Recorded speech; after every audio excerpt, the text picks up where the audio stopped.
Welcome to consultation this week. Seems to be rather a lot going on.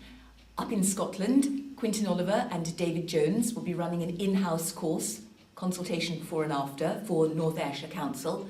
And then David is back there to do best practice consultation later in the week.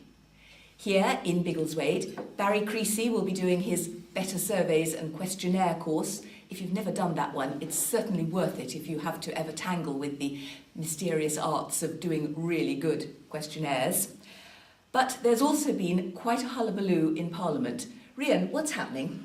Well, had you listened to the BBC Today programme yesterday, you'd have got the impression that from now on, all our hospitals could be closed without public consultation, and it's not quite true.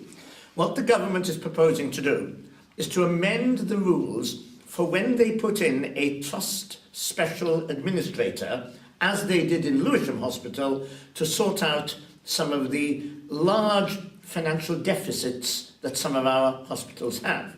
And it's true that they are curbing some of the consultation rights. Now, I think they're going to have a tough time putting this across. I think the right to be consulted is something that people only feel most when it's taken away from them.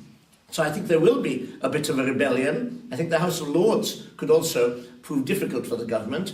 And I think we're all interested to see how that debate goes. But of course, it's part of a much wider problem, which is how the National Health Service makes the changes it probably has to do and carries public opinion and public support with it.